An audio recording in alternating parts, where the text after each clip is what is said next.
Welcome to the Be the Ultimate Assistant podcast with Bonnie and Vickie. Hello, everyone. I'm Vickie Sokol. And I am Bonnie Low-Kramen. We are so excited to be here in Washington, D.C. at the conference called Executive Secretary Live in front of a wonderful live audience. This conference is the first time it's in America here in D.C. Very and exciting. It is led. So we also have international attendees too. We do. Yes, they're still sleeping because they're not hollering, right? Holler, international. Now, they're waving. This conference has been around for several years, and it is led by the visionary, the fearless visionary leader, Lucy Brazier. Yay! There she is. Hello, Lucy. She's the queen wave. Yes, the queen wave. She is the CEO and publisher of Executive Secretary magazine, which is, such a wonderful resource for assistants all over the world. So, 2017's been quite a year, huh? I can't believe it's November. I'm actually glad it's November. I didn't think we can make it to November. I know that we got here. I mean, this has been such a year of such storms, weather storms, like crazy weather, right? And health storms. Right. And now our latest storm, which is the exposure of sexual harassment all over the world. So that's why we decided to name this podcast, It's About Life and Death. Where's your oxygen mask? We're going to talk about oxygen masks, which I know that image has some special meaning for you, Vic. It does. Talk about it? So Bonnie and I travel extensively around the world, and every time they say on the plane, always put your oxygen mask on before you can assist other people. And if you think about that, we as assistants can't do our job if we don't have our oxygen. So in order, there are people, because we don't want to be incapacitated, and that's what happened to me this summer. I became incapacitated and unable to be on the road and help all my clients and students learn technology. So I love this analogy because in every situation where you are stressed out or incapacitated like I was this summer, think about what is your oxygen mask. So that's what we're going to do today, is talk about what are the different oxygen masks we can put on throughout our day-to-day. So shall I share what happened? So we're going to start with health, wellness, physical wellness, our bodies. What are we, and women are famous for putting ourselves last on the list, right? We are, and I raised my hand. Yeah, me too. So for those of you who don't know, most people in the room kind of know what happened, but for those of you listening and watching to the podcast, in January of this year, I went for my routine mammogram screening, and I was too healthy and too busy to make appointments before. And then all of a sudden I got a certified letter in the mail saying, no, we really need you to come back because they found something. So stage 0 cancer ended up being stage 2 cancer after a series of screenings. I have no family history of it. I have no genetic aspects of it. I don't have a history of cancer in my family. To me, cancer meant it was kind of the end of life for the elderly. Like, it's common that, when you're 80, they've got cancer. Okay, that makes sense because they're older. And it happened to me. It was a huge shock. I didn't feel any symptoms. I was healthy as can be. And it knocked me out for five months. I was able to work from home and still deliver online and virtual training, but I had to cancel a lot of fun international trips to Rome and Paris, but I had to cancel a trip to see Bruno Mars in Paris. Instead, Bonnie and Robert came to my house, and Robert had a Bruno Mars wig. He came downstairs, and the Bruno Mars concert t-shirts. And so I traded my concert ticket for a Chemo chair that day. Yeah. But I was happy that you guys were here. And we were playing Bruno Mars all the way, yeah. Yeah. So my message to you, we always put ourselves last. my kids get their appointments, everyone around me, I encourage them to get appointments, but it just kept like, oh, I have to cancel this because something else happened. I have to cancel this because something else happened. Don't cancel those appointments. Make sure, if you work 10, 12-hour days, don't give those 10 or 12 hours of your day to someone else. Make sure you block that time and go, I have to go to this appointment because that's my oxygen mask. So in this case, in my scenario, and for health-wise, your oxygen mask is that appointment. And the minute you feel, I think a friend of mine last night was saying, my elbow hurts. It's been hurting for a year. I'm like, if something hurts, go to the doctor. Like, just go check it out. So that's my message there. Yeah, well, and get screened, obviously. I mean, you said something really wild, that there's something you miss about cancer, though. So here's what I miss about cancer. I was a little surprised when I first heard that. I miss my chemo days, which sounds weird. I'm hoping I'm not going to get emotional about it, but every Monday I would sit in a chair for 3 to 4 hours and I wasn't accessible to my kids. I wasn't accessible to their principals that tend to call me a lot. I wasn't accessible, but to the team, to my client. It was my time to get better and to watch episodes of Friends on Netflix or The Crown, which I love. So it was my time. And someone said to me, and I said, that's what I'm going to miss when this ends. And they said, well, why does that part of it have to end? Why, if 3 to 4 hours a week was your time to get that oxygen and to just be and rest if I needed a rest, or read a magazine or whatever, just do that. Obviously, I can't do that Monday mornings anymore, but I could spread it out over the week. I could do it Saturday mornings or Sunday mornings, just get up at 6 and 6 to 9, like that's my time before I go to church or whatever. So that's my commitment to myself, is my oxygen mask is going to be to set that time where I'm inaccessible and I can do whatever I want to get my oxygen back for the week. So yeah, I miss that. Well, I, for one, am delighted you're back. Thank you. I'm so excited to be back. You have no idea. Thank you. Thank you. I'm not used to not seeing you with that smile. So Bonnie, let's switch gears a bit. We talked about wellness. Physical wellness. So let's talk about emotional and mental wellness in the workplace. You're the expert in this area, so I know you have a lot to say. Yeah, and not that much time to say it. Well, here's the thing. We've been traveling the world, and we talk to assistants. I've talked to assistants in 11 countries and from all over, and there are things we're seeing. And what we're seeing is a very high stress level around the world. It's a great time to be an assistant now, but it's also a really complicated time to be an assistant. And so, how in the hospital they ask you what your pain level is on a scale of 1 to 10? Right. Well, the pain meter. I think it's really valuable to ask ourselves, what's our stress level? What's the stress level on a scale of 1 to 10, right? And what we're hearing is that assistants, especially women, are handling and living in a stress level of 6 and above consistently. And it's about 3 major issues, the burning hot topics that we're hearing about. And the first is overwhelm at work. We only get 24 hours in a day, but newsflash, we're still all human, right? Right. And so what we're hearing and talking to assistants who are drowning in work, supporting so many executives, and taking work home, working at nights and on the weekends, not taking vacations. I'm getting stressed just thinking about it. It's Saturday right now, and somebody is working. Don't you know that?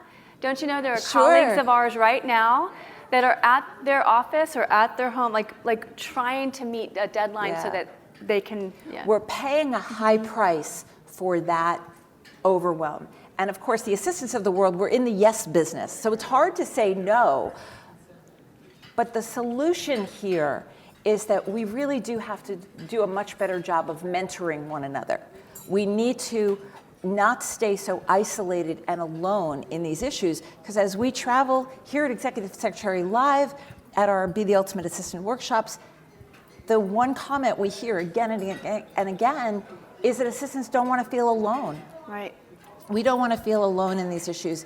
And this overwhelm, the price we're paying, antidepressant medicines, eating too much, drinking too much, drugging too much, not sleeping, headaches. You know, we have assistants, our colleagues, who've landed in the hospital. Right, because you of know, that. so, you know, lots of great solutions here. The oxygen mask for this one is mentorship.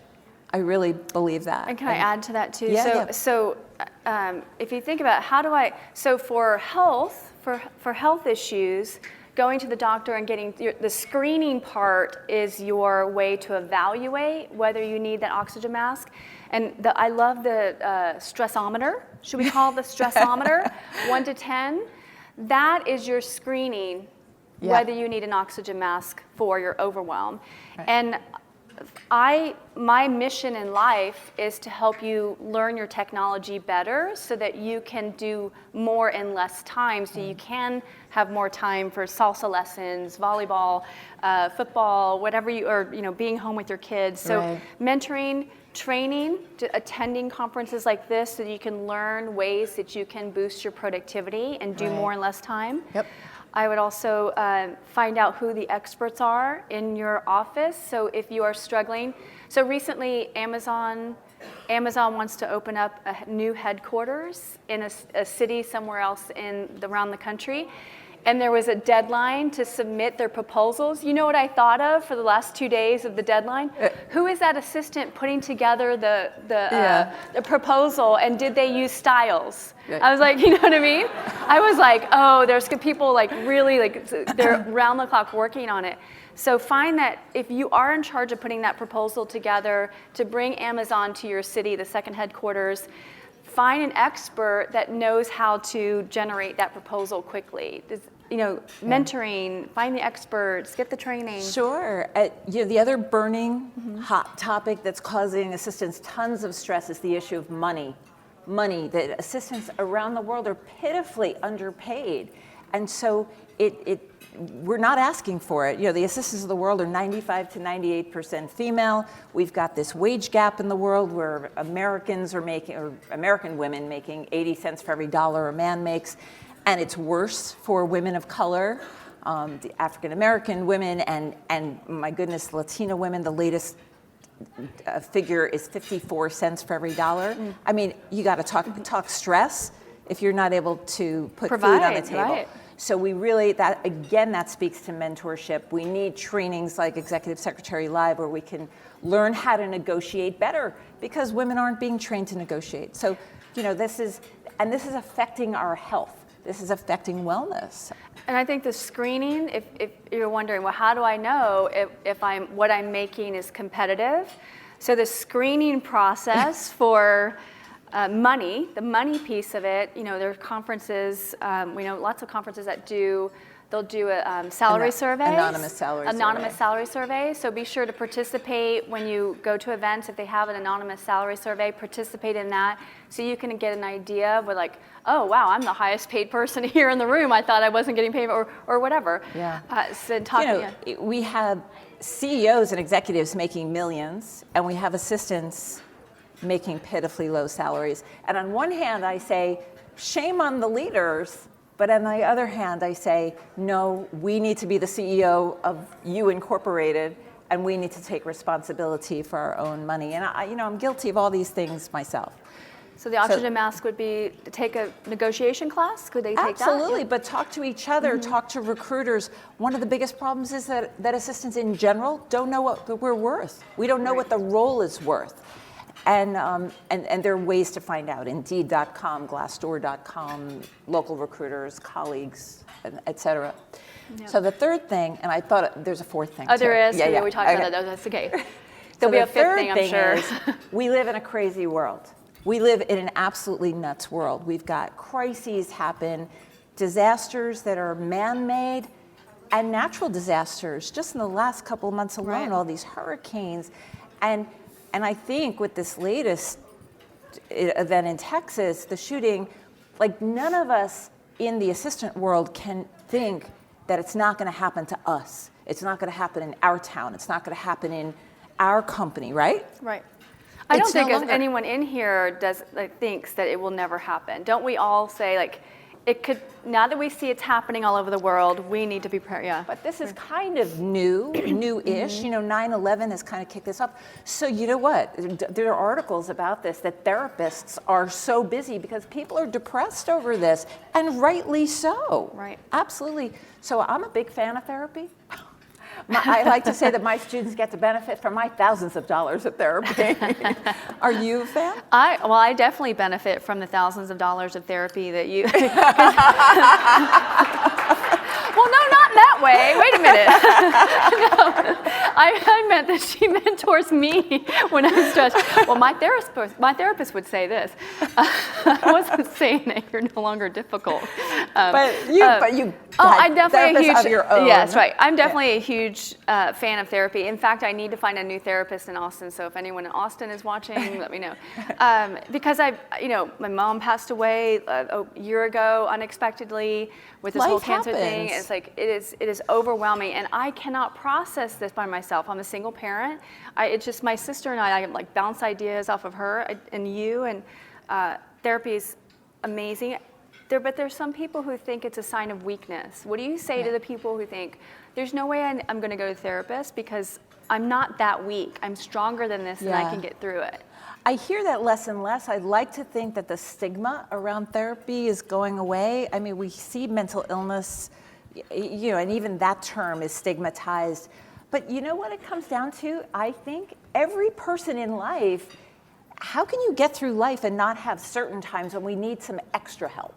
Some extra help that's bigger than our friends, bigger than our family, bigger than us. They're unbiased. They don't know. They don't have any other agenda other than stepping back. And it doesn't have to be forever. But I do think, I've said this to our students sometimes when they're wrestling with, sometimes life just slams you and you need some extra help. So I think it's not unreasonable, given the world we live in with what's going on.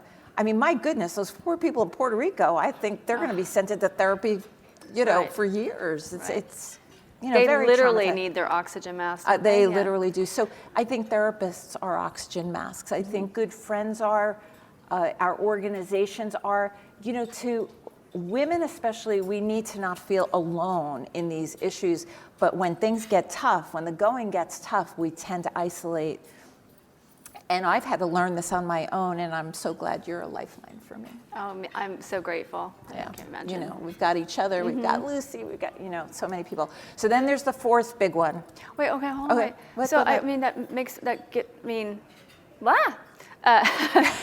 Just saying that, the fact that we have each other is an oxygen mask. So have someone, and Bonnie and I say this all the time, and same with our executive secretary life family, is I've got your back. No matter what, like we've been partnering for 5-6 years now. Yeah. I've lost count. We've known each other 10 years and started working together closely for 6 years. And there are times when it's like, I'm on the ledge, Bon. Like I'm ready, I cannot, I don't want to do this. Well, especially this year. Yeah, this year. And to have someone's like, I've got your back, and she'll just, raise me up. And likewise, when you have a tough day, and you're just like, I don't want to do this anymore. I'm like, you've got to. People are depending on it. And we'll go back and read letters and testimonials and stuff. But we need this. It's not just a nice to do. There was a wonderful New York Times article that actually talked about the idea that women need to have camaraderie, collaboration, that it's physiological that it's mentally important that we have this. And so I think it's great, here at the conference we have a couple of other speakers who partnered up, and there's power, it's powerful to do that. So can I go on? I'm going to give them a shout out, Anel and Terry in South Africa. Anel Martin and Terry Wells of South Africa, they have now partnered up officially. Yes. They've been doing it unofficially, and so they're the newest partner in town, but it won't be the last. Right. Okay, what was your fourth? And the fourth hot button, and this could be the biggest, is this exposure of rampant sexual harassment in all businesses, and it's the exposure of it. We know that it's been going on for a very, very long Decades. time. Right. Let me ask the room, who's a Me Too? And you're not on camera. Yeah, you're not on She and camera. I are on camera. So. Are you a Me Too? Yes. Has sexual harassment Yes. happened to you? Yeah. Yeah.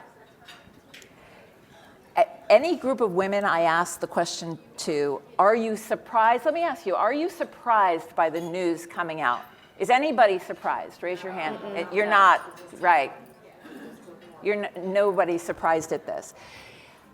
It's so important to shine a light. The big surprise in the media, it's interesting what's come out for these women who've now come forward. It takes such courage to come forward and break the silence. We have to say it.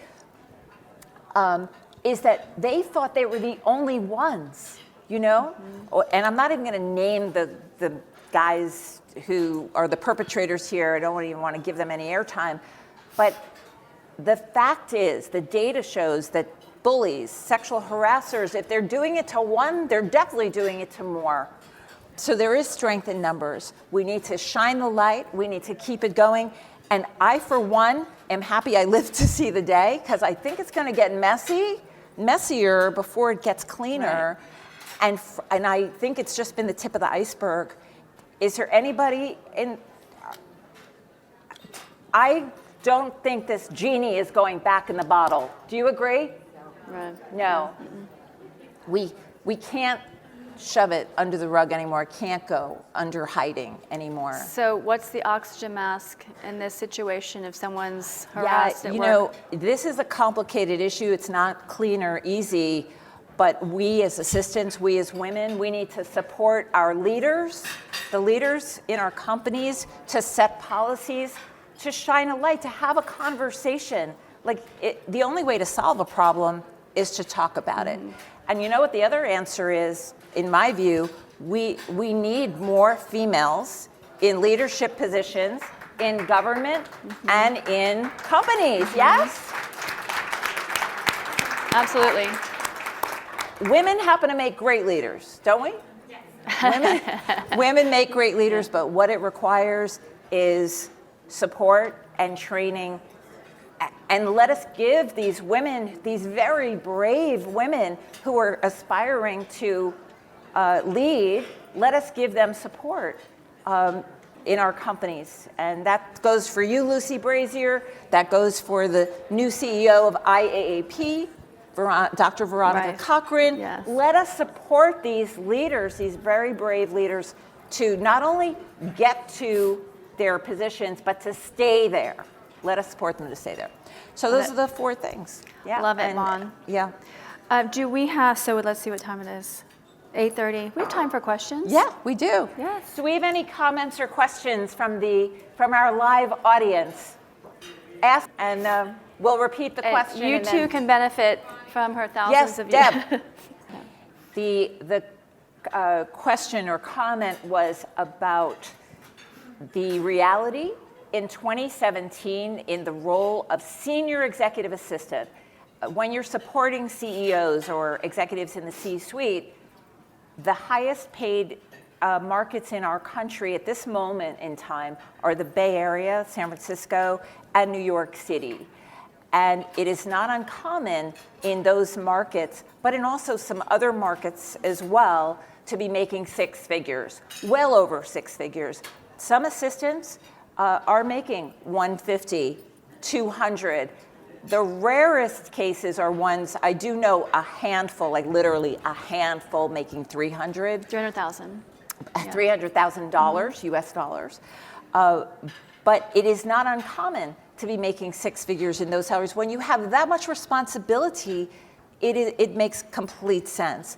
However, there even are some recruiters, as our comment from the audience was, to say that even some recruiters don't believe it or have a hard time fighting for that. Why? Because and they asked for proof. They asked for proof. They said, well, prove it. Prove that you make that much money. So she had to then show that she made that. Which is crazy. Do leaders have to do that? Yeah, I don't think so. I don't think so. So yeah, thanks, Deb. So Vic, Yes, fun. as we wrap up this podcast, you look amazing. Thank you. How are you doing? Doing so much better. This summer, I couldn't even walk through an airport. I had to get the wheelchair. And the to hair get is through good, it. by the way, too. Thank you. Like it? I'm digging it. Before it was a 4-hour air drying time with my long red curly hair, and now I sometimes forget. I'm like, oh, I've got to wash my hair, and I'll take a little shampoo like that. Like, it's been 2 weeks and I haven't touched it. What do I do? I can't even picture you that way anymore. I can't either. Yeah, I don't know. For those of you that have short hair, you've been keeping the secret to yourselves a long time. Like, I'm doing so much better. Before I couldn't even go out to dinner or go out in a public place. It was too much stimulation, and now it's like here I am on stage with all of you, and I'm cancer-free as of September 19th. Yes. And so amazing, and I have 4 months of recovery. So there's still surgeries to go through, and so I've got 2 more months. I'm right in the middle of recovery right now. So I applaud all of you that have battled cancer, all of you that were caregivers to those that had cancer. I couldn't have gotten through this without the prayer warriors out there, without my fellow colleagues, without Lucy Brazier and the team that did such an amazing job with the webathon this September. They were amazing. And without close friends and family like you did have my back, and I thank you for it. I'm forever indebted, and I hope you never have cancer or anything else like that, but I'll be there for you. Yeah, broken bones. And Yeah, she's had more broken bones. I can't tell you how many times she calls me and she goes, are you sitting down? I'm like, what did you break this time? So you have a quote you want to share? Yeah, we always end with a quote. For 25 years, I worked with the actress, the amazing woman, Olympia Dukakis. And Olympia was famous for saying that this is not a rehearsal. Life, of course. He was talking about that this is not a rehearsal. This is what we get. And the time is flying, isn't it? It is. Like, I can't believe it's 2017.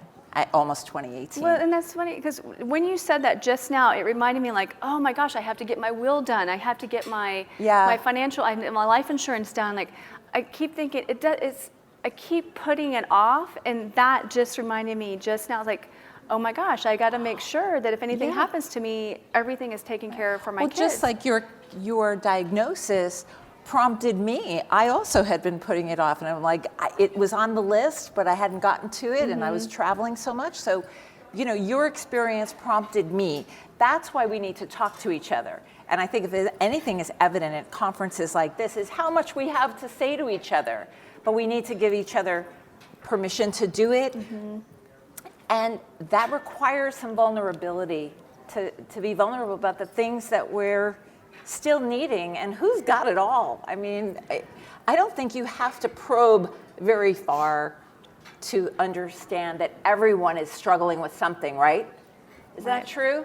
Sometimes you can see it easily, and sometimes it's out of sight. Right. So, well, can you thank Olympia for that quote? I love it. This is not a rehearsal.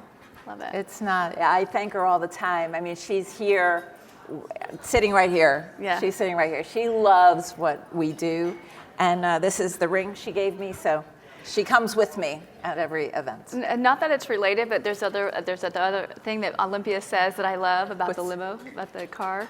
Oh, yeah. Maybe those of you listening and those of you in the audience will love this. Vickie loves this part. When we have a car that's scheduled to come pick us up from car a hotel. Service. Not Uber, but a town car, that kind of thing.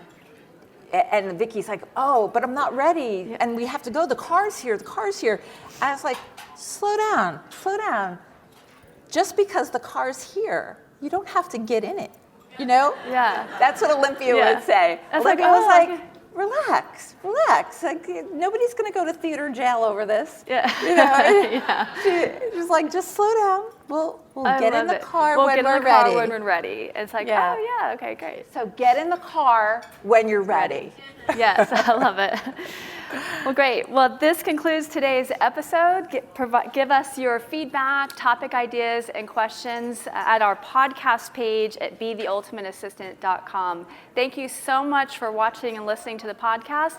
Thank you for our lovely studio audience here in Washington, D.C.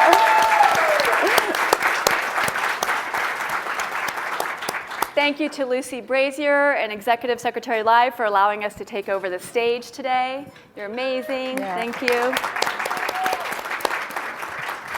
And what So else? goodbye, everyone, and we'll Goodbye. see you next time. Bye. Bye, Mon. Bye, Mon. Bye, Vic. Bye, everyone.